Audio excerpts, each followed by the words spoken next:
Ladies and gentlemen, welcome to the inaugural round of the brand new CUPRA Simracing Series.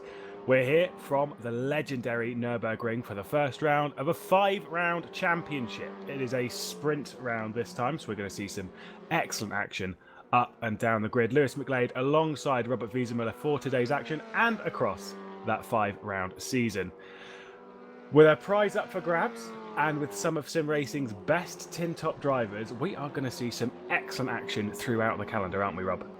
Hello everyone, hello Lewis. Yes indeed, the CUPRA Simracing Series is finally here. Over 3,800 drivers tried to qualify for the opening race here at the Nürburgring, and only the best 24 have made it here onto the grid for the first race. Let's take a look at the schedule first. See what we've got coming up. Qualifying starts in about 9 minutes. 15-minute session, and then afterwards 2 sprint races, so lots of exciting action coming up. Yeah, we all love a good touring car top 10 reverser. It really throws out some crazy results. The thing is, on a series as strong as this, and some of the series that we have in RaceRoom Racing Experience, the competition level being so high, those that do get reversed, you're not expecting those top ones that win the first race to absolutely come flying through the order. You're expecting some very good racing because of that quality level that we've got, and realistically I couldn't tell you who's going to win this race. The man who was top in pre-qualifying was Gergo Baldi, no surprise, obviously a very talented driver for Mirror Esports, one who's been really at the top level of RaceRoom Racing Experience over the last few years, and showing his fine form. Yes, but the big question is, will Gergo Baldi be the first CUPRA Simracing Series champion, or will it be another driver? Because we've got a really stacked grid. Ben Spunky, Esports WTCR champion 2018. The year before it was Alexander Dorniden, he's also on the grid, now driving for the team of Fernando Alonso. Then we've got Florian Hasse, the winner of the GT Masters Esports Championship this year even.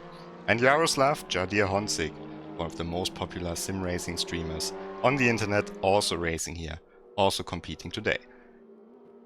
Yeah, it's a completely stacked grid, top to bottom. Some serious talent. A lot of names that if you watch a lot of RaceRoom Racing Experience Esports Championships, or just in sim racing in general, you will recognise quite a lot of these names. Of course, you say Gergo Baldi, Ben Spanky, people like this. You've also got like Jan Courtois, who's been around the esports scene quite a bit on racing side of things. Chris Shepherd, P8 there. One that I think me and you have raced quite a bit over the last few years, making his time to shine on the grid. Had a little bit of needed a little bit of a push to get on the grid, mind, but bless him, he's here. Making his RaceRoom return. He was in RaceRoom competitions back in 2016 when there was no CUPRA Simracing Series yet. Coming back for the series. A couple of other drivers making their debut in the Server 1 race, for example Valentin Barrière, who's been, grinding through Server 3 and Server 2. We actually have 4 servers racing here at the same time as well. Yeah, and good to see Valentin Barrière, for example, making his debut. Slaven Stulic as well for the first time in Server 1, so really exciting grid. Yeah, there's roughly 90 drivers across the 4 servers, and what makes this so good is those 90 drivers, they're all driving the exact same car. They're all driving the CUPRA TCR car, and that's brilliant, because what that means is there isn't, who's got the fastest car in a straight line, or who's going to be quicker around the corner, or what car's going to be great this round and that round. None of that. It's who is the best driver, and that is where we're going to see some fantastic stuff across the year. We've said that there is a prize up for grabs. There's a prize pool of roughly, I think, 6,000 euros, isn't it? It's 3,000 for the winner, and then 2,000 for second, 1,000 for third. So those top 3 spots are going to be hardly contested over. Yes, indeed. Because it doesn't really pay out when you finish 4th in the end, so you need to collect as many points as you can, especially in the first round. There's 1 drop score, of course. You can score 100 points for a win, 15 points for a pole position. So 215 points up for grabs in this opening race. Let's see who will take it. Maybe it's going to be this man here, Jaroslav Honzik. And we actually met Jaroslav pretty recently at the Sim Racing Expo, where CUPRA made a little video with him. So why not check it out?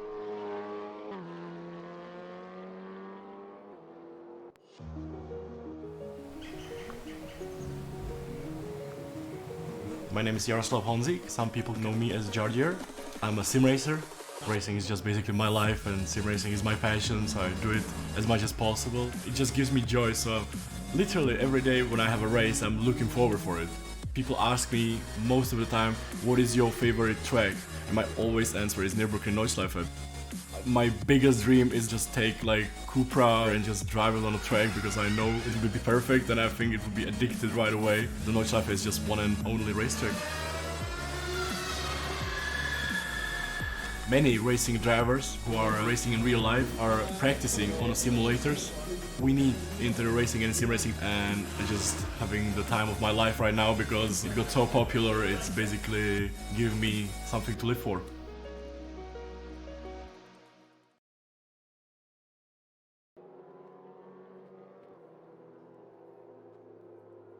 He is a good-looking man.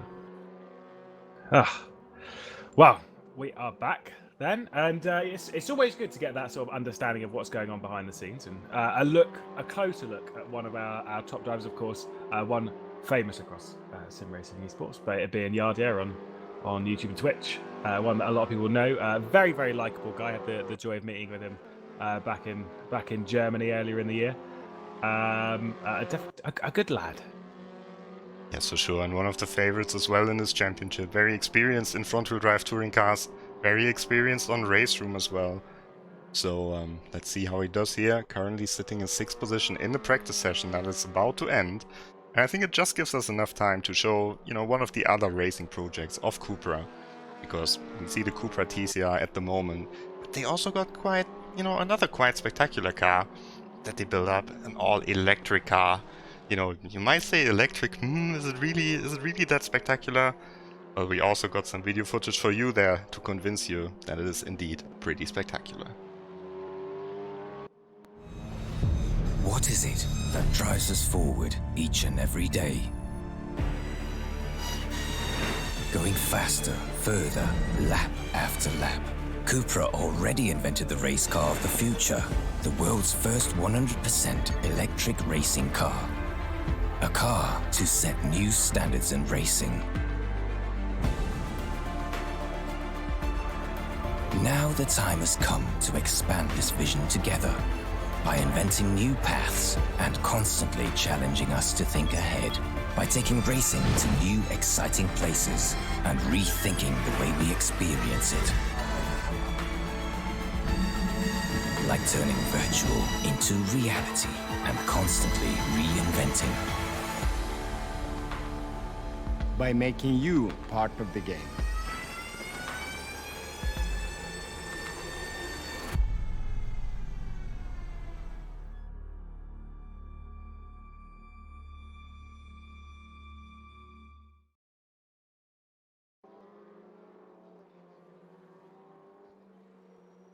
You could see some simulator practice there of Matthias Ekström in this video. Let's see, maybe we will see this car at some point in RaceRoom as well, who knows? For now we've got the CUPRA TCR, of course, and we're just 20 seconds away from the qualifying session. Absolutely. Matthias Ekström, a very well-experienced and well-versed driver across motorsport, has a career full of accolades from top to bottom. About what championship he's driven in, he's always been very good. So it's good to see him partaking in some simulator work and advertising an electric car, showing realistically what the future of motorsport might look like. Some people may not like that, but believe me, with some of the power that these cars are putting out, it's going to get quick. Yes, it's also a rear-wheel driven car. Not front-wheel drive like these that we have here at the moment. Now the qualifying session is going to start, and that's Florian Hasse there. He's driving the car with the number 01, the blue, white and black car. All these cars, they're all different. They all got a different number and slightly different color scheme, so you can tell them apart in this championship. Florian Hasse, the first one out on track. He's letting through Alexander Dorniden in the all-white car. This will take us a little while to get used to who's in what, because sometimes it can just be a little bit tricky, but for the most part, it is nice to see all slightly different types of liveries here on the Cupras, because otherwise I would get very lost. Dorniden, of course, very, very quick driver. Almost, though, like a weird thing. Like, I kind of feel he is a little bit of an underdog for this championship, which is crazy to think. When you take into account the power that a driver like Banky has, or the pace that Gergo Baldi has, or the consistency that Florian Haase has. Donodan's not my favourite right now for this. Yeah, but that's kind of the thing for Dorniden. He's not competing in so many championships at the same time anymore. He's just picking his championships, and I think he picked this one very carefully, and he is motivated to add another title to his resume. Of course, he participated in the real Race of Champions before, in real cars. He won the esports WTCC 2017, and he also won Super Racer last year. So very, very competitive driver. Dorniden first one out, but let's have a look at the driver who was fastest in pre-qualifying. That's the car there with the bronze sides and the black stripe in the middle. Number 14, that's Gergo Baldi. Gergo Baldi. The Hungarian, also with a little bit of real racing experience, champion in the Hankook Racer Cup 2016 in Hungary. He has been blisteringly quick in pre-qualifying. 2 minutes 4.0. I don't think we will see this in qualifying, but yeah, let's see. Yeah, we've seen a 24.2 from his teammate David Noj in the practice session prior to the qualifying. We ride on board with Alexander Dorniden at the moment on the run down to turn 1. We're going to see some overtaking into here. You can kind of make it work around the outside, Rob, and that's what makes this this corner so interesting. And then into the arena section. This one's super tricky, particularly in a front wheel drive. A lot of people underestimate how complex particularly this section is, and getting that run onto the back straight down to the Valvoline curve out of the arena section. Really hop over the curb. Oh, brilliant. All the way over the exit. It's not illegal. You can do it. Yeah, it's kind of, you know, it's a tricky corner there. It's possible to get the track limits on the outside. You will get a slowdown penalty. Oh, sideways here, Dorniden. Nice car control though. Now in this corner, leading up to Dunlop curve. Seen a lot of drivers taking a line more on the left side of the track. Dorniden kind of going over to the right side. Now the big hairpin here, Dunlop corner. Dorniden angling his car into the corner. Yeah, you got to really hook with the camber and get it nice and low, because you lose so much time going higher up the circuits where you don't really see too many overtakes through the Schumacher S. You can really play with the curbs through there, making sure that you don't throw the car ever so slightly over each way. It's actually a lot trickier than it looks. Get the turn in right for Michelin. And then what I think is actually the hardest corner, because it's such a late apex onto such a big run. It's also so important because you can lose so much time here, and it's a long straight. It will just cost you a lot. When we come up to the NGK chicane, we're running the slow configuration. Very hard on the brakes. Oh, Second gear. Absolutely smashing the curb. A lot of understeer on exit as well, I notice. Into Coca-Cola to round out a lap here of Nürburgring. So the first lap of the season then, and the first lap indeed of this championship in general, completed a 204.667, immediately beaten by Florian Haase's 4554. So Florian straight on it there, and Gergo Baldi somehow manages to slot in between that gap. 3 of the favorites at the front of the field. Here's another one, Ben Spanky, car with the number 9 silver and bronze. Sitting on P15 at the moment, but he hasn't completed the lap and is looking to be a good lap. Could be maybe P3. Of course, the man doing so well in the WTCR Esports Championship at the moment, completes a lap, goes to 4th, and then escapes. He's yet to win this season, though, Rob. We were speaking about that prior to this sort of defending champion, but championship leader so far this year, and looking to carry some consistency into this championship as well. Yeah, and what we shouldn't forget is that there's a pretty large number of drivers in the Esports WTCR who have chosen the CUPRA TCR. And Florian Haase is one of them, currently leading here in the times table. And that's no surprise, because he's got experience in this particular car. Running on a little bit more weight than the Esports WTCR, because it was so fast that we had to add some ballast weight. That's not necessary here, of course, because everyone's in the same car. I also picked the CUPRA. Yeah, it's a nice car. It's got very, very neutral handling, I would say. Not too oversteery. It's got a kind of a tendency to oversteer, but it's kind of easy to control, I would say. So it's been a good choice for Florian Hasse, who's second in the championship there. Ben Spunky is leading the championship in the Esports WTCI, and now they clash again in the CUPRA Simracing Series. That's what we love. We love seeing these big names, these big rivalries coming together in a series where everyone's in equal machinery, because it just creates some fantastic stuff. We look at I was going to say that's not Honzik that we're looking at. Willem That's his teammate. van Omen, absolutely, the Dutch driver running through the NGK chicane to complete a lap's looking all right at the moment. Currently in P7, should be able to improve a few positions provided he gets Coca-Cola right. Could be good for 5th at the moment. Let's see, crosses the line, goes to 6th. It was very fast in pre-qualifying as well, and you can see him here escaping back to pit lane. So, yeah, that's just you know, the possibilities of the software, of course. You do not have to drive an outlap, you can just go straight back to the pits. And another specialty here, of course, is that we see a lot of cars here coming across the line. Another specialty of RaceRoom, of course, is that once the timer hits 0, you cannot complete the lap time in qualifying. So even though it seems like a lot of time that the drivers have here, it's actually not that much. No, it's realistically, if you're leaving the pit lane now, you'll be starting your last time lap because you won't be able to get another one in. That's how little time there is. I mean, if you can do 2 laps sometimes, I don't know how bad the tyres are in this car, if it's just 1 lap and then they're done, or how it is. We'll obviously find out as we go through the season. I think you can improve on your 2nd lap, but the 1st lap is definitely the fastest. There's kind of a high drop-off in the beginning of the tire life, and then towards the end of the race it's fine. But we will see pit stops, of course, in the long 60-minute races. Yeah, 2 of those this season. The next round, the 4th round of the season, it's Spa and Monza, where we've got the 2 60-minute races. As you can see on the calendar now, Nürburgring is our start for the season, and we go to Spa, Hockenheimring, Monza, and Macau. So Hockenheimring and Macau are 2 sprint races of 25 minutes, same as what we have before us today. Let's also remind everyone that as much as we are in a qualifying session that will start that pole position, it's also for 15 points in that first championship lead of the season, because we have points in this qualifying session. We look at Alexander Dorneden, who is coming through Ab Van Bogen at the moment and up towards the NGK chicane. Sets a really good first sector and a pretty damn good second sector as well. He's going to throw it through the chicane here, Rob. Yeah, so aggressive in the chicane, always flying over these sausage curbs. And now the final corner, which is also kind of difficult because you have to go very tight on the inside. I don't think he quite did that, but he's getting a good run out of the corner.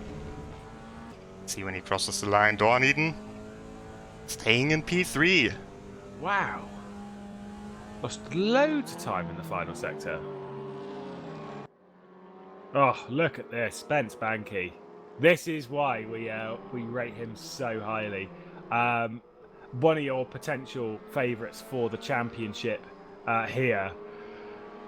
Oh, he's looking quick at the moment and instantly goes onto pole. 2:04.506 clears Florian Hasse by 0.05 of a second for that first pole position of the season at the moment. 5 minutes to go in the session, so he'll be able to get out and slap another one on the board if he can. David Norris coming out the final corner and on the run toward the line. This could be a very good lap from himself. To the line, no improvement, stays 5th. Let's have a look a little bit further back on the grid. We've got Nikola Nesic, the Serbian driver, first appearance in Server 1 in the RaceRoom competition, sitting in P11, and that's very competitive. Behind names that are all famous from other competitions. It's not a name that I actually recognise, so it's always good to see a fresh face at the top end here. Oh, I think it was a little slow out of NGK though. Currently in 11th position. On a 2:05.394, so it's only 800ths really off, 8/10 rather off of your pole time. Runs to the line, improves time but not position, which is actually really hard to do when it's this tight. Yeah, it's pretty close here. Oh, someone's off there. That was Bedin, the Italian, having a little spin. Benedek hopefully not been held up too much by that. And Benedek, privateer driver now, left the VATQ sim racing teams, looking for a new team, and he's currently sitting in 9th here. Yeah, he's one that I've raced against a few times. Obviously, he's been in sim racing for a fair while now and really shown his colours. A very, very promising talent. Isabella Benedek, and surely we'll unravel that this season. It's interesting to note how the top 5 have separated off from everyone else. If you look at that, you've got 2 tenths separating that top 5, and then there's 3 tenths back to a very, very tiny gap between 6th and 7th. Jaroslav Honzik only, I think, 1,000th behind. It's a couple of thousands on our timesheet. Goodness me, it's a massive gap. Chris Shepherd on his return to RaceRoom competition, currently in 8th position, which is exactly where he pre-qualified. But is setting a decent time so far, puts in maximum lock coming through Coca-Cola on to run towards the line. What is he going to do? He's dropped down to 9th position, improves by a few thousandths of a second and no position. That is his time done in the session because there's only 3 minutes left, and so he will not be able to get another one. He was jumped by Benedek there. He was on a lap prior. It didn't look like an improvement for Benedek because he had a slow second sector, but he still improved in the end. Norbert Leitner here, another one who drives also CUPRA and esports WTCR. One of the, elder statesmen in sim racing. I would say that now. It's kind of my age. Approaching 30, which is already kind of old for a sim racer. And he's still showing that he's got it. Still driving in server 1. But he's having a hard time, really staying with the top drivers. Won a couple of races in esports WTCC in the past, so highly regarded driver. Been sim racing for ages, and now P14. I don't think he will be happy with that. But look at that, P8. Good lap right at the end there. Very nice to move him up the order. Age isn't a barrier in sim racing. It's always nice to have it open for those to come in. Of course, Chris Shepherd as well. He's not the youngest on the grid. I'm sure Jeffrey Fournier, obviously a good friend of his, would like me to tell you that he's all very, very old. I don't actually know how old Chris Shepherd is, but I know he has a daughter that's not that much younger than I am. So we have, of course, Dirk Knutz. I think he's racing in server 2 this time. He's 58 and he's still matching the best drivers. So age really isn't a barrier at all in sim racing, but it's still interesting to see that, you've got the young generation coming up, drivers like Bunky, like I guess Hasse, Dorniden and Baldi, they're all kind of not super young. But you've got these young drivers coming up, David Notch as well. It's the most polite way to put it. You're not super young. Either way, Elmar Kurbanov, P11. He got dropped out of the top 10 when Leitner improved. So let's see when he crosses the line. No improvement. There's hardly anyone still on the lap. No, it's such a long lap here, and obviously we have a 15-minute session, which it is a long session. But in that 50 minutes to actually get these kind of times, we've got a minute left. Oh, Notch! Where did this come from? Wow! He was not 6 purple. thousandths. He's not purple in any of the sectors, and he just jumps to pole position. 15 points in his back pocket. My goodness me. Out of absolutely nowhere by 6 thousandths of a second, setting a 2:04.5 flat. David Nodge up onto pole position. Fantastic work. Pointo up to the chicane, currently in 20th and at the back. I think he will improve on this time, but I don't think it'll be enough to move him much further up the grid. Only driver on a green sector at the moment. So I think Notch got the pole position in his back. Notch ahead of Bunky, that's kind of a surprise. That is a surprise. Because the teammate of Gergo Baldi for the Mira Esports team kind of expected Baldi to be the pace setter here, but it is his teammate. And here we go with the qualifying order. David Notch takes the first pole position in the history of the CUPRA Simracing Series, ahead of Bunky, Hasse, Gergo Baldi and Alexander Dorniden, so the top 5, all the favorites. Then Omen actually beating Honzik, his teammate, Leitner in 8th, Benedek in 9th and Shepherd in 10th. So not a lot of surprises, I would say, in his qualifying sessions, apart from David Notch. I was going to say, apart from Nodge, that is... I would not have called Nodge getting pole position, I can tell you that. No disrespect to him. I didn't think that was going to happen by such a slender margin as well. Fantastic work. But can he take the first win of the season, or is that going to fall to one of his rivals, Rob? We will see. The first corner will decide it. Not necessarily for the win, but it will decide, the course of the race, I think. Always a good point for a dive bomb. This happened here at the Nürburgring. We'll see which driver is taking the most risk coming up to the first corner.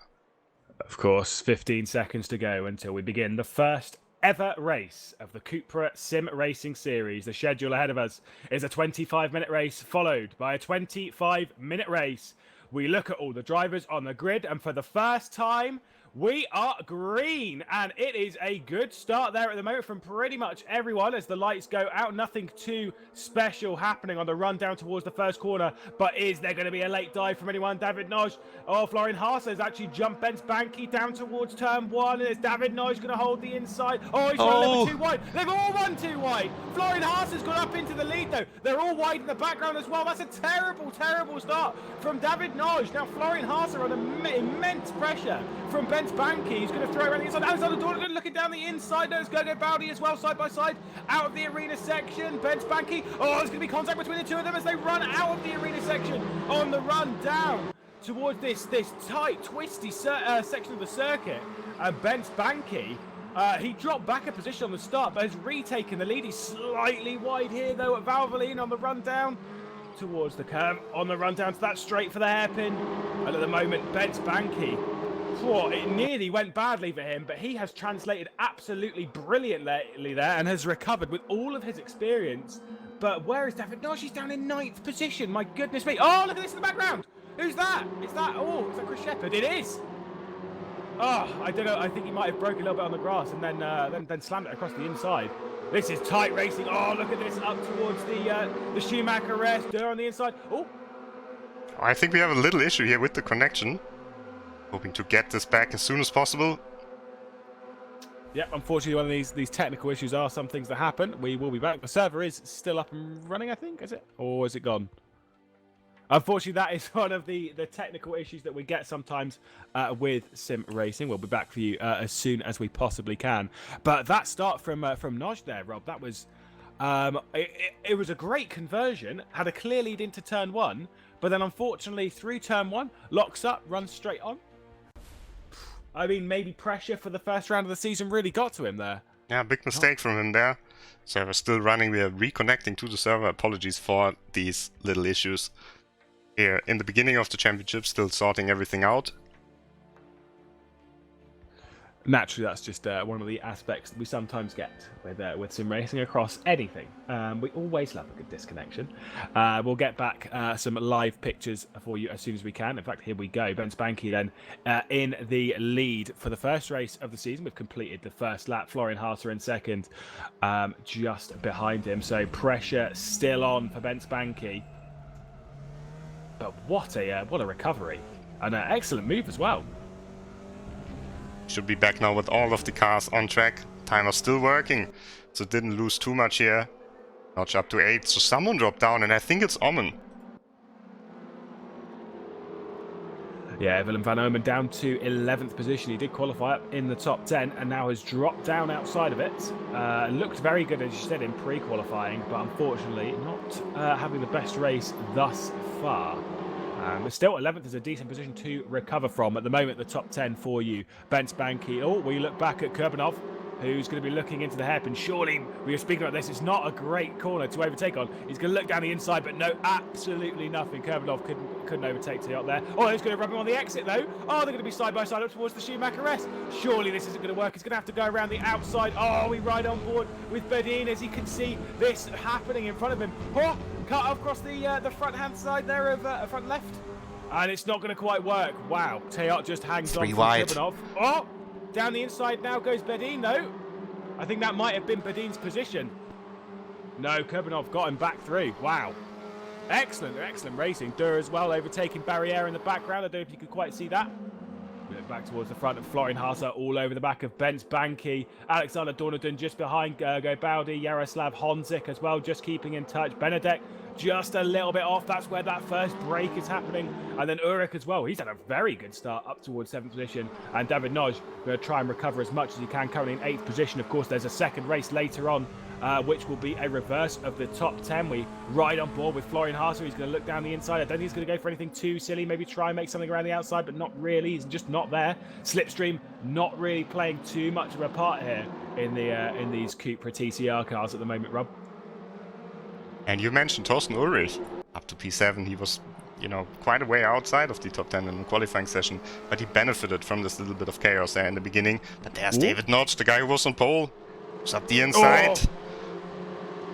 He's going to have to get a good run around the outside, though. There might be a little bit of contact on the run down towards Valvoline, but nothing quite working there. Ulrich doing a sterling job to hang on to that position from a man as quick and as pressure-filled as David Nodge, especially after the start to the race that he has had. His own mistake. Oh, look at this down the inside. That is a fantastic move. Look at that for David Nodge. Up in the 7th position, absolutely lobbed it down the inside at a corner, which I wasn't expecting to see any form of racing at. But then up into 7th position, he's now going to try and catch this train and potentially re-secure his hopes for a victory in the first race of the season. He's lost a decent amount of time, but 4 seconds, if this lot all start battling up in front heavily, then that is definitely catchable in the 20-minute sprint race that we have here at the Nürburgring. Back to the leaders. Benz Banki still under massive pressure by Florian Hasse. It's not a man you want in your rearview mirror because you know that Florian Hasse, I know from experience, you don't want Florian Hasse in your rearview mirror because he is one who doesn't make many mistakes. He is always piling on the pressure. And so definitely not one to enjoy that company at the top end. Dorniden Not looking easy as pickings well. though for him. Yeah, I was going to say with Dorniden behind, it's not easy pickings for Florian Hasse. And Benz Banki will definitely want them to attack each other. We look at Stulic, who's got Leitner as well for close company all over the back. And I think Leitner actually passed at some point through this lap on Stulic to get up into the 9th position for him. And that run down towards turn 1 once again. It's always when you feel you have to cover off the inside unless in case someone throws it down the inside, but it's not. You lose so much time if you do it unnecessarily, and you open yourself up on the exit, which is where Benz Banki is going to have to use all of his experience. Of course, a young man himself, not maybe too much experience in sim racing, through the arena section, though, showing a lot of his talent and ability to deal with pressure. And I think now Hasse has got a little bit of a gap to Dorniden. Dorniden has to focus on Baldi. So Hasse can focus on Banki, can focus on trying to get the lead here. Meanwhile, Jaroslav Honzik-Yardier in 5th position is just hanging on to the quintet with him included. Just hanging on to the back of him. Realistically, maybe not the paciest of the 5, but definitely a very, very good race driver. He always comes good in the race, a multiple race winner in the WTCR Esports Championship. And definitely one that we kind of think could be a potential title contender come Macau. Look at them all throwing it through the Schumacher S. Fantastic stuff. These cars do wobble around a little bit. You have to be a good driver to chuck one of these about there. Very slippery on the rear end. There's a lot of understeer if you use too much power. But it is a tricky beast to drive. But these are all showcasing how it should be done at the moment. We look at that gap. 4/10 separates Hasse and Banki. Further behind, Dorniden now putting the pressure back onto Hasse. Of course, a home round for Hasse and Dorniden, trying to make their mark on the brand new CUPRA Simracing Series. Nothing quite happening yet. Well, it's still early days, not even halfway distance of the first race here. Looking back from Banki now, got a very good exit out of the final corner, pulling a little gap here on Florian Hasse. And I think Baldi might go for a move here. Very close to Alexander Dorniden. Oh, it's a bit of a dive, almost commitment, but he's going to rub the rear end through the first corner. He was looking down the inside, but Dorniden just covered it off in the central part of that hairpin. You can't take it too tight because you'll fly straight off wide, much like David Nodge did a little bit earlier in the race. We look behind Dorniden. I'm not too sure if Honzik's piling on the pressure to Baldi at the moment. I'm pretty sure he's content with 5th position presently in the race. A very patient man is Honzik, is one of his traits as a driver. We look further back in the pack though. We've got Teilhard in 16th position attacking Kurbanov for 15th. Big punt there. Look at this behind. Oh, who's that behind? That's Bedin trying to get by as well. Teilhard now, we look back from Kurbanov and Teilhard just covered him off. Maybe a little bit of a push there, but Bedin not able to get anything working. Look at this from Teilhard though. Down the inside, there's going to be contact between the two. Obviously a very aggressive driver is Teilhard, but once again Kurbanov just managing to hang on. Maybe a slightly too aggressive attempt there from Teilhard, down in 15th position this battle, I remind you. So really getting stuck in. Of course, when it comes to the latter part of the championship, we do have points running all the way down to the back end of the field. So all of these points are absolutely crucial. It's not a long championship. You can't afford to be having a bad round. We've got 5 rounds. You can afford to have sprint. one bad round, of course, because of the drop score. The drop score, aye. But you don't want to use your drop score in the first round, because then you're really vulnerable. I mean, I always said that you don't want to use your drop score at all. You shouldn't use it as like a joker card, because then you're always going to be on the back foot in a round in the future. You need to take everything that you can at all times to not go into, say, Macau on the back foot. Look at the experience of these boys, though. So close to the inside wall. Realistically, the 4 favourites for the title are the top 4. Banki, Haase, Dorneden and Baldi. Honzik as well, that outside chance, just hanging on 1.5 seconds off the lead, separating this top 5. Noj in 6th position now. Oh, look at this, down the inside from Gergo Baldi. Oh, Dorneden saw that coming and just turned out of it a little bit, but he's going to have the inside for the first part of the arena section. I'm pretty sure the outside's a little bit quicker, but there's going to be a little bit of rubbing between the two, and if Dorneden hangs on here, he should be gold for this. A little bit of rubbing between the two. The podium place is up for grabs for this first race, and Alexander Dorneden just hangs on. The first little whiff there for Jaroslav Honzik as well in 5th position, trying to move his way up. Honzik has a good run here. This is not quite the corner to make an overtake stick. A little bit sideways from Baldi.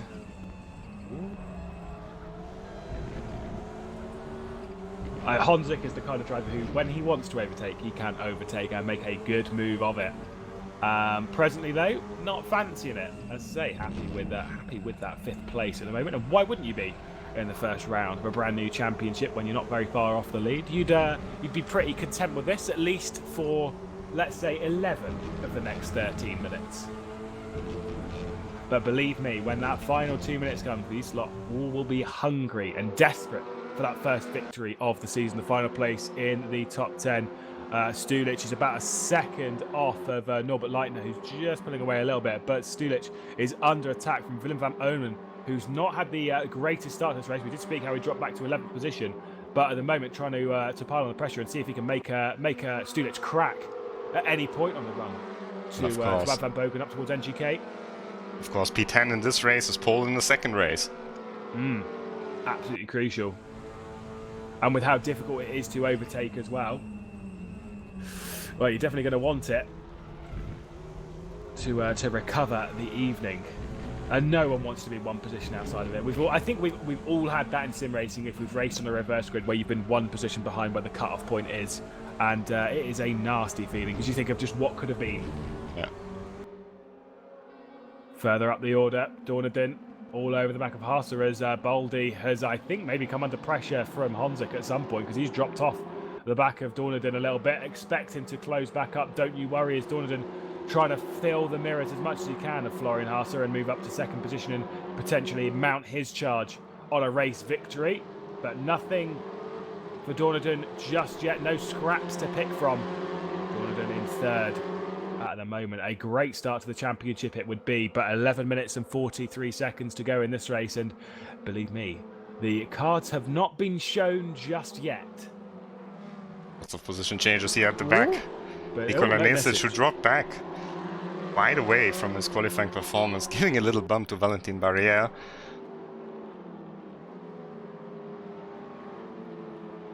All over the back. You've got to be careful down this point because obviously, I say, there are still points up for grabs, and they could still mean something at some point in the championship. You never know if you're going to have a terrible, terrible round. Finishing P20 gives more points than scoring a pole position, so because we have the 4 servers, of course, running at the same time, actually plenty of points available here, even on the lower finishing positions. If not, it's also good practice for what is to come across the season. Of course, to say we've got the sprint races here, Hockenheim and Macau, and then we've got those endurance races where I think good racecraft is going to really come into play in those two longer 60-minute races through the chicane. Once again for Bence Banki, he's not looking under pressure at the moment, is he, Rob? He's looking very much in control. Will it last? I think he's good times. Yeah, I think he's faster than Haase because Haase has the slipstream Still can't really keep up with him. Yeah, Ben Spanky's fastest lap at the moment at 2:05.0, a 2:05.2 for Florian Haas, of course, set earlier in the race. But the fact that Haas has not been able to improve on that and maybe get on pace with Banky is maybe showing a bit of colour on the race at the moment. I see down in P11, by the way, Van Omme, yeah, I think we're just looking at that. Oh, I think he might have run wide there. He was right on the back of Stulic according to the live timing. A couple of tenths separating him into turn one. Must have run quite wide there, did Willem Van Omen. Further down the order, we've got Bedin and is that Kurbanov? It is indeed. These two battling hard. Bedin looking down the inside into the final part of the arena section. Maybe going to try and hook something on the run to Valvoline. Oh, but look at how wide Kurbanov was coming on the run to that. It's great for him because he needs that excellent run. But Bedin on the inside into Valvoline. That should be the move done. And Bedin up into 16th position. But when will Kurbanov strike back? Immediately! Immediately is when he will strike back. He's going to have the inside to the hairpin, though. I think he might not fancy that one. We'll see what happens as he runs towards the hairpin. He's just down the inside, but not quite there. Bedin, a little bit of a lock-up on the front right, just pushing him not too down to the white line. And Bedin just runs a little bit up and look it, but hangs on to 16th nonetheless. Max Dur just looking at the back of this as well and thinking what he can get from this with these two battling as harsh as they are. With them battling, though, it has allowed Teot to run away with it a little bit. Finally, some clean space for Teot, setting his sights on Jan Courtois, who's sitting in a solid 14th position.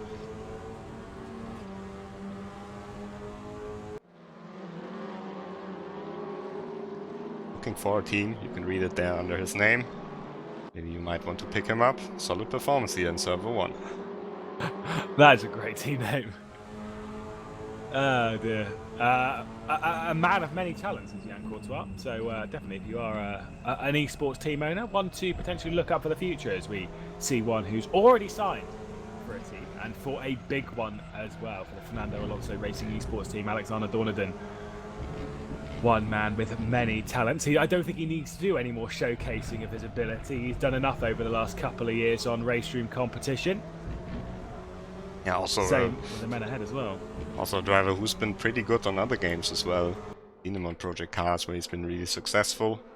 Brian Hasse, of course, as well, winner on R Factor and Assetto Corsa. So all these guys, they are kind of, you know, they're pretty versatile when it comes to sim racing or racing games.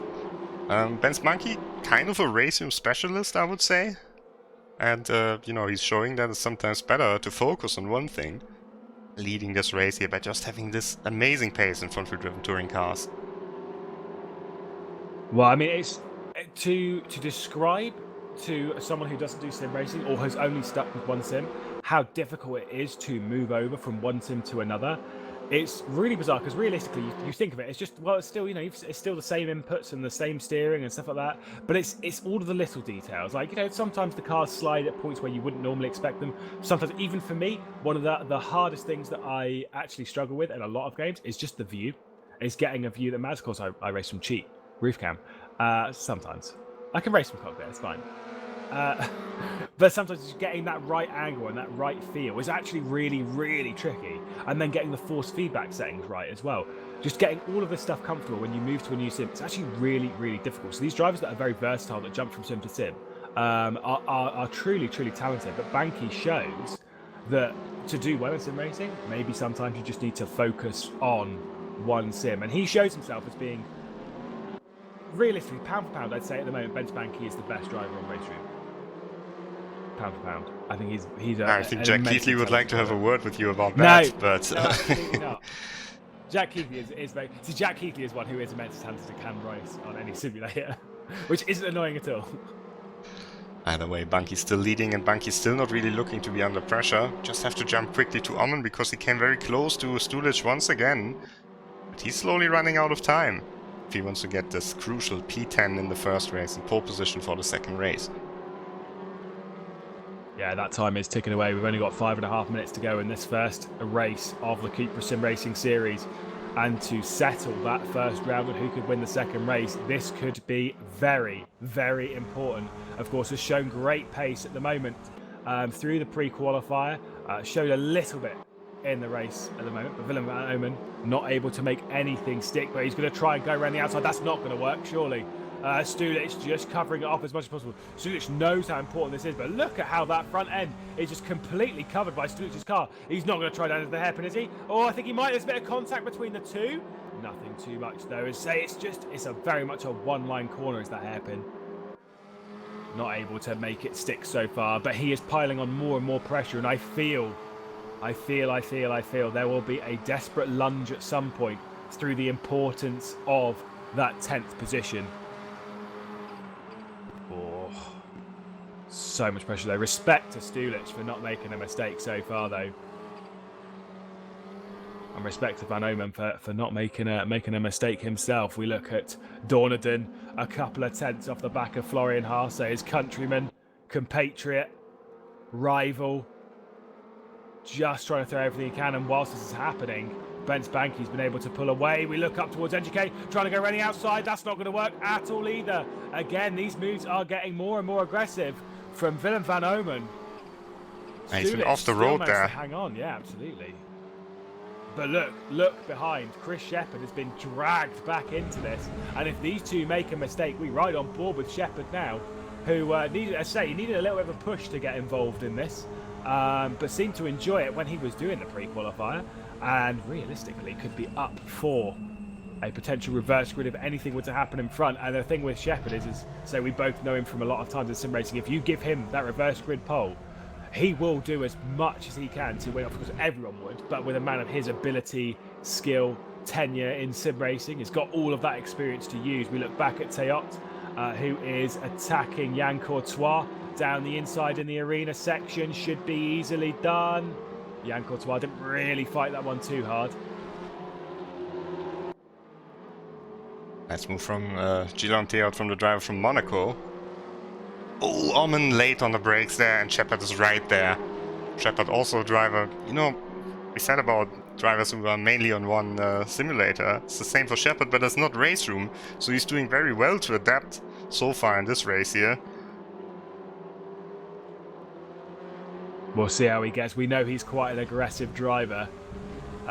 If he needs to make a move, he will do it, and particularly over the next 2.5 minutes, thinking of the importance of that 10th place. Maybe there'll be a risky move. Sometimes you do just have to risk it for a chocolate biscuit though, Rob. And Shepherd might be piling on the pounds here.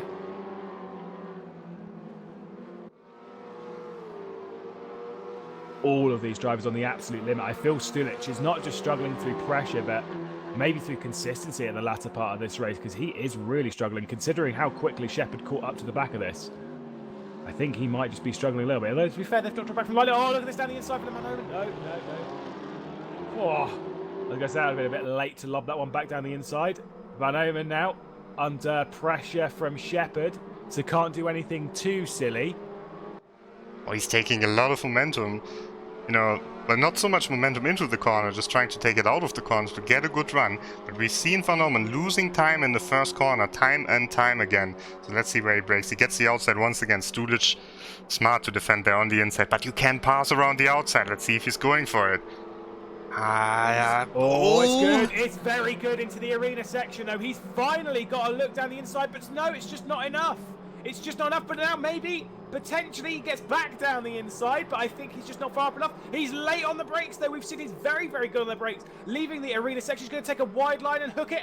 And I think he might. Stulic makes a little bit of a bump on the exit. Look at this from Chris Shepherd as well. Oh, I think Chris Shepherd might be able to do this on the run down towards Valvoline. A little bit of contact between the two. He's going to try and hold it around the outside. And I think Chris Shepherd may have moved up into 10th position. We lose them behind the trees, and they're from the helicopter cam. He's now back down the inside. Oh, there's contact between the two. Stulic is holding onto this with massive desperation, as now Shepherd is trying to cover off on the inside in case Van Oomen tries to throw it back.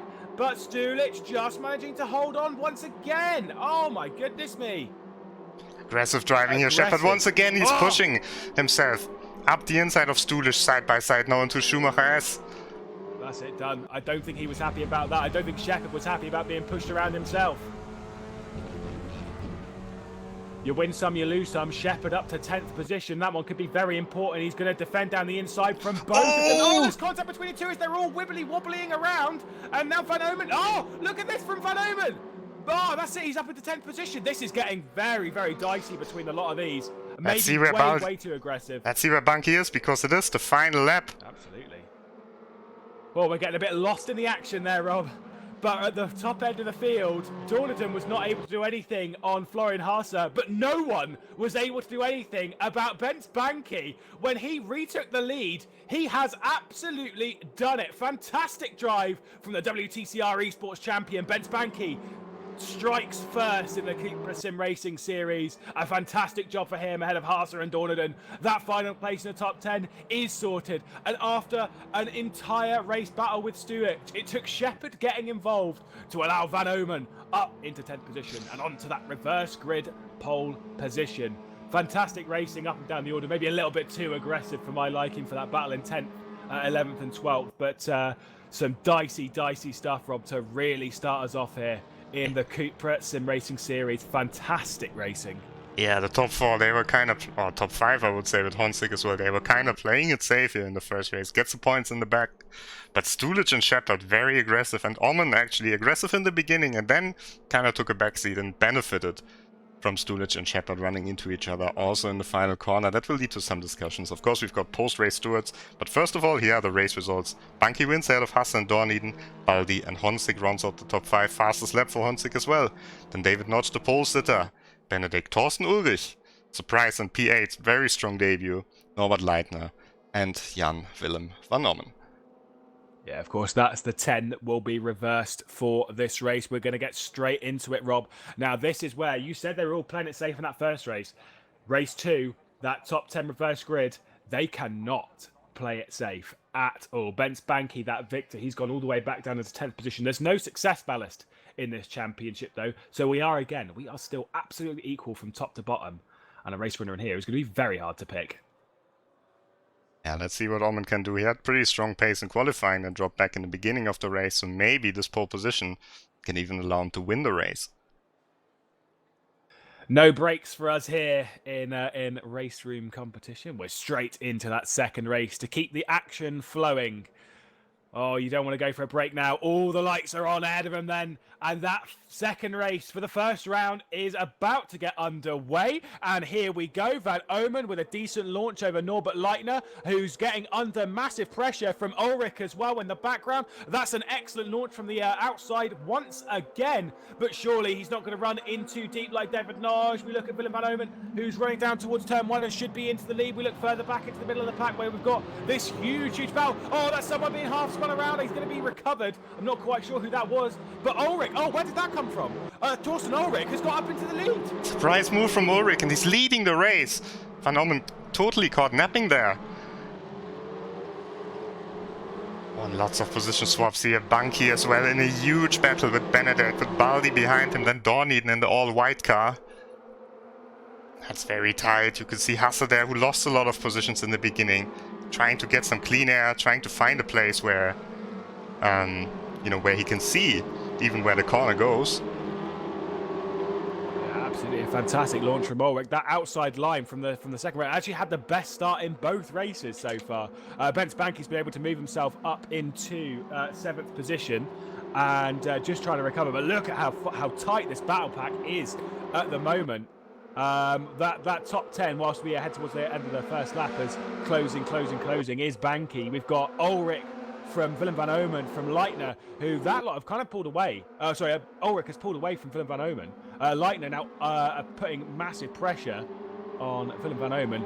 David Noj, Jaroslav Honzik in P5, an excellent launch from him up to 5th position, gaining a position. Balint Benedikt in 6th, 7th is Banki, and then Gergo Baldi, Dorniden and Haase rounding out the top 10. Shepherd already out of the race. First retirement here.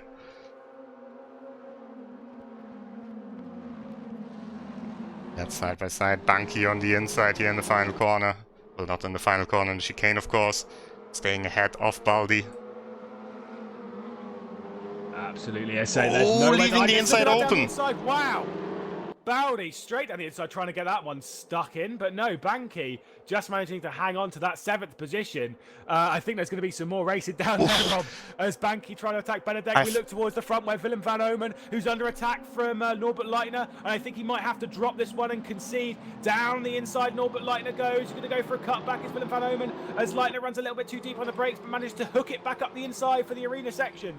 And Norbert Leitner now up into 2nd position, so he's going to be the first one to maybe put Ulrich under pressure. But Ulrich is absolutely pulling away, Rob. 2-second lead nearly now. And we've seen Gillon Theod massively crashing in the background in the final corner. I think you also saw the dust coming up there. Not sure what happened there, but Theod, the 2nd retirement of this race, as it's still super tight. Honzig in a close battle. Banky as well. Banky putting the pressure on Benedek. These are so important positions for that title charge. Of course, Banky taking maximum points from the first race. Of course, not from that pole position. That would be David Noj, who's currently in 4th position. But we look side by side here. Norbert Leitner getting under attack from the Dutchman of Willem van Oomen. David Noj directly behind. He'll be very aggrieved after that first race. His own mistake really costing him. But now he's in 4th, potentially can make something work from the 2nd race. But if he wants victory, he's got to go soon, because at the moment, the German is pulling away at the front.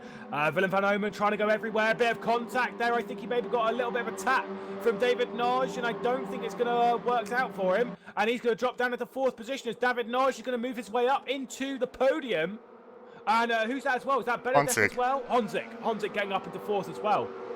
A nice charge from Honzig, taking advantage of that mistake. As I'm saying, I think he might have got a little tap from David Noj there. That was definitely tight. Also tight here. Dorniden in the middle of the action behind Gergo Baldi. And Dorniden and Hasse have both dropped behind Banky. Banky also passed Baldi already. So the winner of the first race already with a really good start in the 2nd race as well. I did get a little bit aggressive in the start of the first race, did Bence Banky, and made it work, got himself up into a position to take victory, and did so. But now in 7th position, he'd have a lot of work to do to repeat that feat. We look at Ulrich, Torsten Ulrich. What a story it would be if he could take victory here, because it's been a fantastic drive. But look at this in the background. That's Leitner going too wide. But he's going to have the inside through the arena section as Countryman. David Noj is going to go around the outside, but it's going to give him the inside for the exit of this. I don't think it's going to be quite close enough unless he really lobs it down the inside, and he is going to do so. Oh, he is going to do so. Going to escort Norbert Leitner wide there, and Jaroslav Honzig going to try and make more progress up this order. Oh, a little bit of rubbing there in the braking zone, but not quite making that stick. Jaroslav Honzig decides to be the better man and drop out of it. But David Noj up into 2nd position, 2.5 seconds now up to Ulrich, and I wouldn't be surprised if he could catch that prior to the checkered flag coming out. Almost trying to go out the inside of Honzig there, and now he's losing out, passed by Benedek, and that's in the bronze and grey car. Oh! That's Banky taking both of them. Wow. Right place, right time for Bence Banky up to 5th position. Contact between Gergo Baldi and Willem van Oomen has allowed Bence Banky to really clear off there. So from 10th to 5th in really not very long for Bence Banky, really showing his form. Looking down the inside again is Gergo Baldi. There might be a little bit of a brush. There was just a tap there on the quarterback. Oh, who's that in the background? Was that Florian Haas? That's Dorniden. Dorniden, rather. Apologies. Dorniden now gets down the inside of Gergo Baldi. I saw also side by side with Benedek there. Oh, and Leitner has to defend against Honzig. Not sure where to look. Oh my god, there's so much action. Jaroslav Honzig desperate for a podium, but look in the background, we've got Alexander Dorniden trying to attack Willem van Oomen. Also a bit further back. Here we go. Balint Benedek has he's ahead of Stulich. Oh, slow down for Hasse. He cut the chicane. Apologies, I just completely lost what I was looking at. Yeah, Florian Hasse now. He's going to drop him down to 12th position now for Florian Hasse. Oh, look at this train. Wow, Norbert Leitner now under immense pressure from Jaroslav Honzig. Bence Banky trying to get re-involved in this and try to move himself back up onto the podium. That was tight defending down the start-finish. I think that might be Jaroslav Honzig trying to go around the outside. We look further back. Alexander Dorniden. There's contact between the two of Alexander Dorniden and Willem van Oomen. We look back towards Bence Banky, who's all over the back of Jaroslav Honzig, trying to go around the outside of the arena section. I think he might be able to make this one stick. Bence Banky trying to go +6 at the moment. Oh, he thinks better of it though. Wow. Van Oomen now trying to get, he's ahead of Baldi for 7th position. still ahead of Baldi. But he lost the place to Dorneden, who was pretty aggressive there. You could see him going sideways into the first corner on the brakes.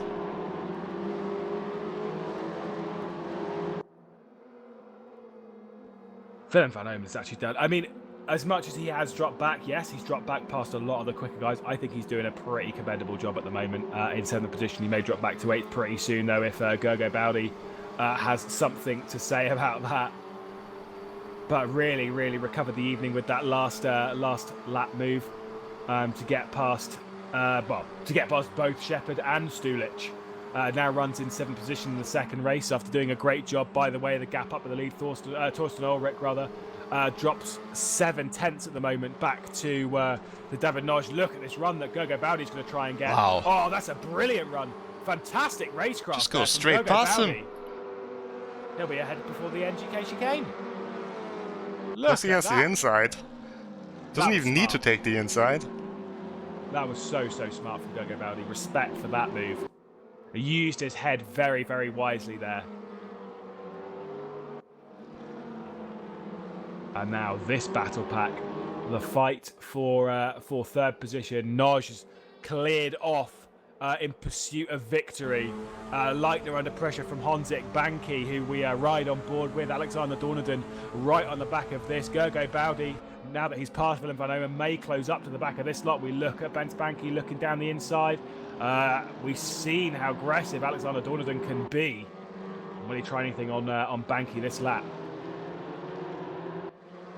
Ponto trying to get by DeMarco, who's had a much better race so far, has come up from the back of the field up towards 11th position at the moment as DeMarco. And look at this in the background. We've got a fight between Jan Courtois and Florian Haase. Florian Haase really not having a good second race here, Rob. Well, it's Korbanov and Nasic also side by side. A little bit harder racing in the mid-pack. Racing up and down this pack, Rob. Bloody goodness, it's tight. Barrier. Whoa! Went into the back there of Bedin, I think, and almost lost control of the car. But with the front wheel drive, you just step on the throttle and you can save your car. We have to watch the battle for the 3rd position now again. Because Leitner's holding up all the other drivers a little bit. He is maybe, I would say maybe the slower one, but when you look in the background, I feel like that's a little bit too harsh when you consider who is behind him. I say that the real sort of favourites for the top end of this championship, Jaroslav Honzik, the first of those, Bens Banki, Dorneden, Baldi, real strong favourites for contention in this title run. Norbert Leitner now being maybe a little bit bumped through Ab van Bogen. I don't know why he didn't quite cover that off, but he's got the inside now for NGK. Now that should be able to allow him to hang on. But look at this behind as well. Jaroslav Honzik trying to get around the outside, not quite going to work. Bens Banki, though, going to try and throw everything. I think he might actually have a little look down the inside. There we go, absolutely. Bens Banki now down the inside at Coca-Cola, able to get by Jaroslav Honzik. He backed off a little bit before NGK. Alexander Dorneden as well, able to get through. Banki, backed off a little bit and then just really got that cutback. And Banki's going to give the slipstream to Honzik now. He doesn't want Dorneden behind him because Dorneden's quite a little bit more aggressive than Honzik. Covering the inside now. There's Dorneden under brakes, wiggling once again. As the inside against Honzik, but we've seen the passes on the outside. Oh, that's gonna be close. Yeah, that was Alexander Dorneden being pretty aggressive with Honzik. That's going to open the door for Gergo Baldi as well. I think Gergo Baldi might get through. Jaroslav Honzik, 1 lap down 3 positions rather. I think he might also nearly go down to 4th if he isn't careful, because Willem van Oomen trying to recover his way back up the race and is now right back into the fight for the podium. Oh my goodness me, I just seen the lap as well by David Noj. I didn't realise he's done a 2:04.8. Fastest lap of the whole event in a race session. Incredible time. No slipstream as well. Wow, look at these. Yeah, we look at Jaroslav Honzik. We've got Benedek and Willem van Oomen going a little bit side by side into the hairpin. Oh, sorry, no, it was never mind. It was Honzik and Willem van Oomen, rather. Up towards Schumacher. Benedek is catching. We've got trios appearing here, as you can see. They're being split up in the racing that is going on. We're nearly halfway through this race, and the gap is a second now that Torsten Ulrich leads by. Alexander Dorneden being as aggressive as he can, trying to attack Bent's Banky. Leitner back through.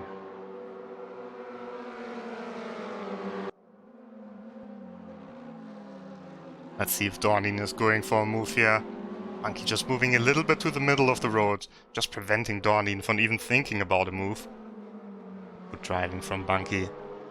Also Dornin, he will get a lot of points out of this round, if it stays like it is right now. Yeah, of course, it's only the first round of a 5-round season, so there's still plenty of time to take aim for the title. We ride on board with Norbert Leitner once again. Banky trying to throw what he can at it. Maybe being a little bit too patient, but he's going to go for a little bit of a cutback here. Oh, it was a brilliantly timed cutback as well. He's going to have to make it stick around the outside of the arena section. We've seen this work so many times, though, because it gets to the outside here, the outside for the next one, and then a dive down the inside, which I did see Bent Banky earlier in the race not being quite as aggressive as others, but he is fully there, and this should be the podium for Bent Banky. Going to run Norbert Leitner a little bit off the road. There is Bent Banky. Now Alexander Dornadon is going to try and take advantage as well as we head towards Valvoline. Ah, that is perfect for Banky, as Alexander Dornadon was not able to do anything about that. And Bent Banky up to third. He's going to try and pull away as quick as he can.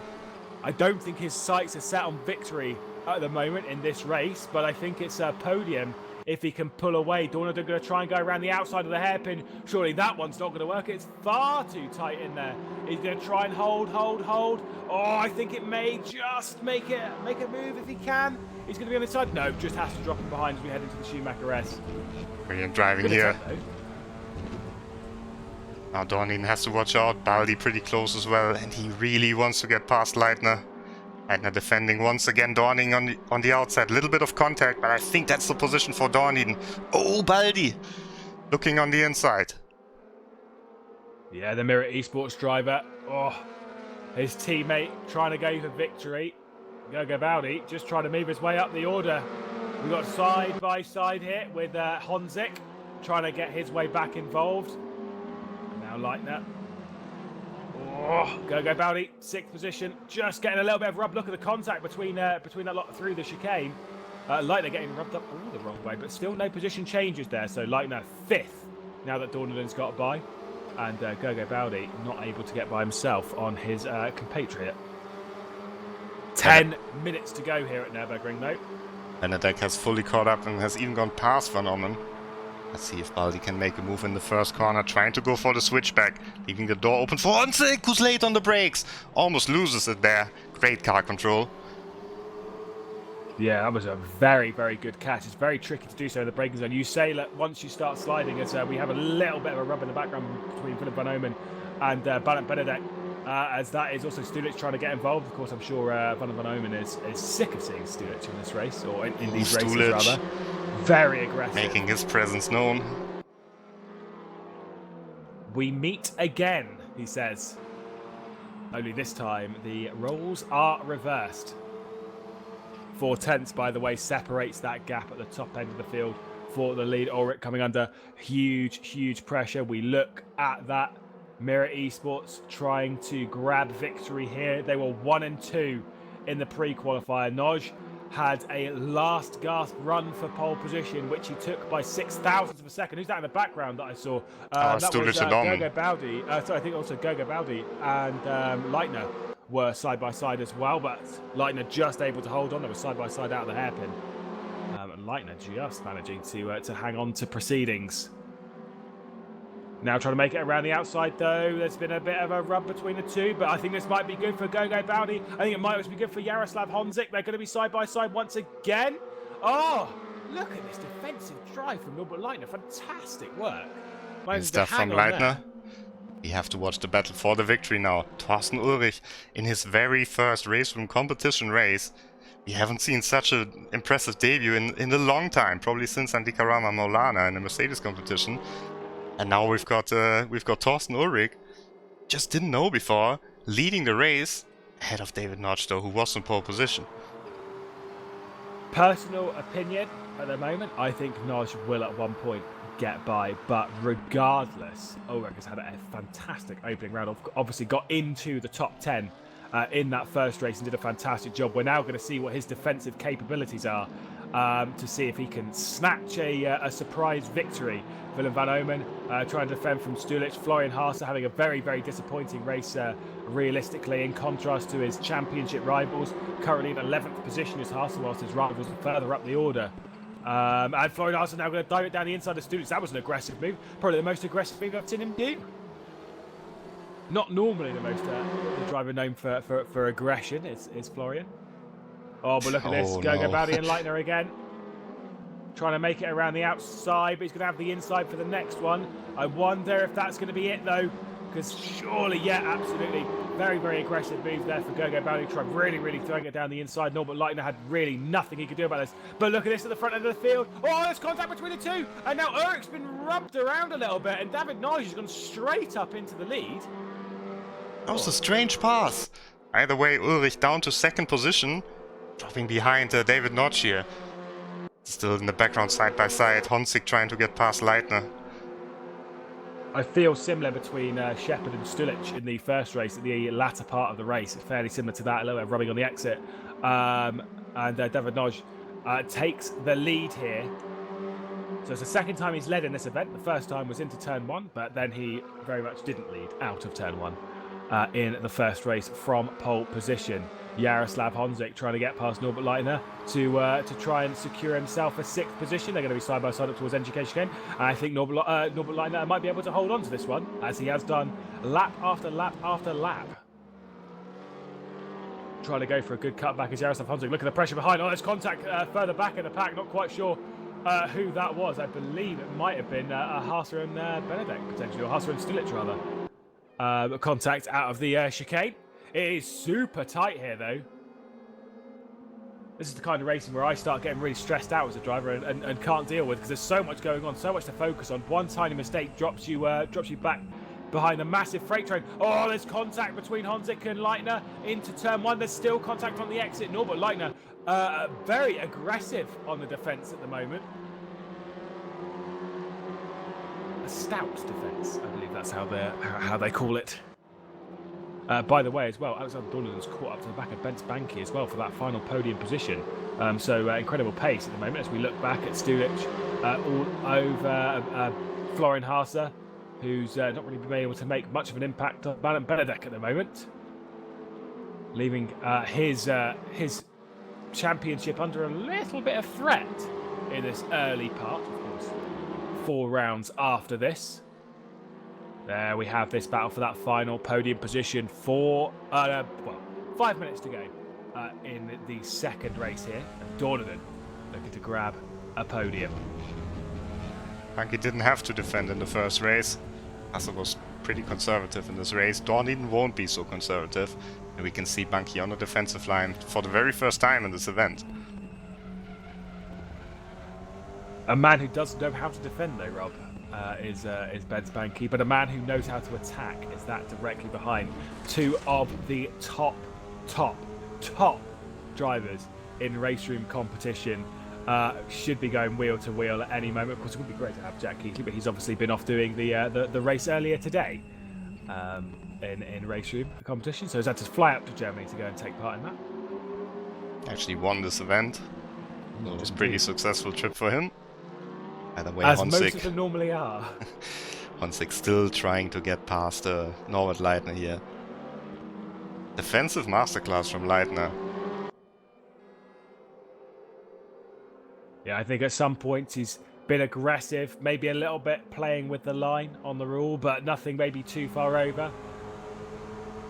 And we look back then at Jaroslav Honzik. Oh, just moving across. I think he'll get pushed out wide, escorted wide once again. At this point for Honzik, he's trying the same thing again and again and again. He needs to try something ever so slightly different. Maybe a cutback here or something there. We look at Dornaden. See if he can offer some ideas where to pass. It's kind of what happens. You either get to the back of someone and you overtake them instantly, or then you have to sit and look at the rear end of their stupid car lap after lap after lap thinking, goodness me, I wish you'd make a mistake. But in these cars, say they're all equal. No one has an advantage in the CUPRA TCR car. They're all exactly the same, and that will be the case every single round of this season. That's why a championship like this is so very exciting. Don Eden still aggressive, still trying to find a way past Bunky, finding a way onto the podium here in the second race. Ulrich managing to actually keep up for the most part with David Nosh at the top end, so has not dropped back into the clutches of this fight. I feel that this flight, regardless of which way round they end up, will go to the checkered flag. They'll be being prepared. I believe that the next lap, based on where they are, could potentially be the last lap of the race. In fact, I'm absolutely sure it will be. So one more to go here in the Nürburgring, and Dorneden will be very aware of that.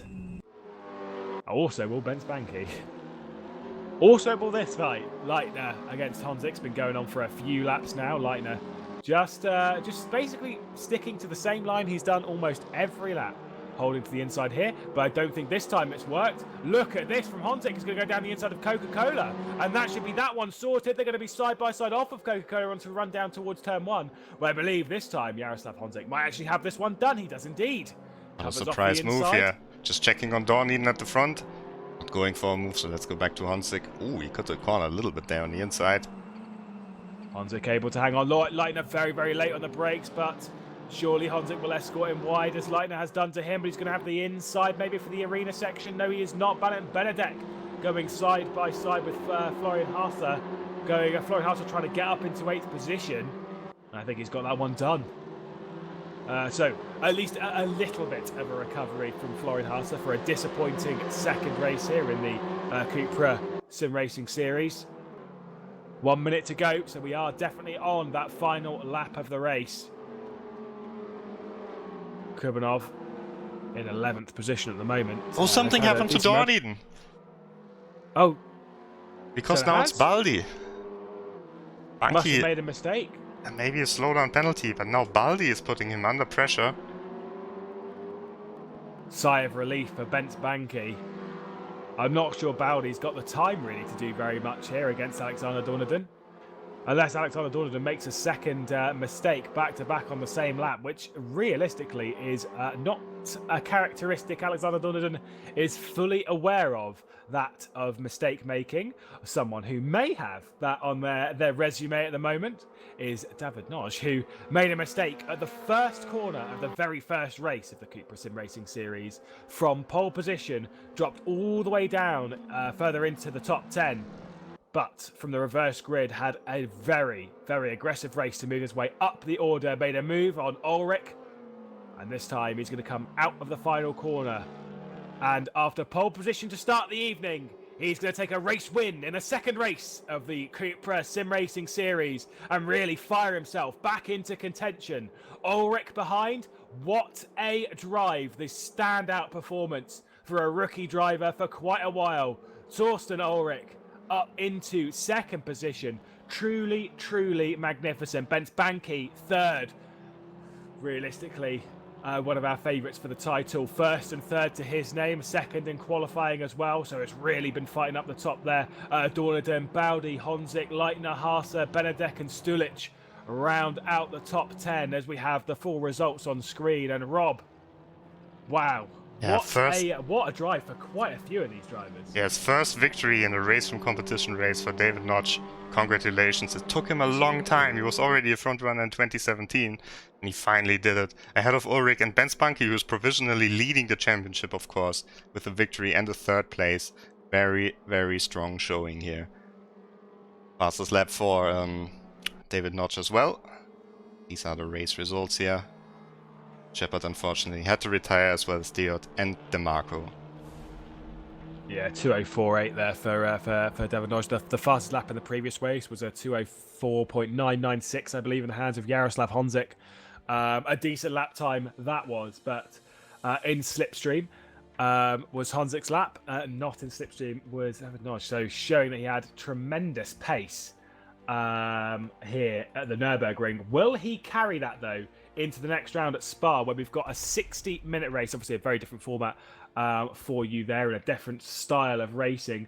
But Spa is a circuit, Rob, that really does provide some excellent racing. Yes.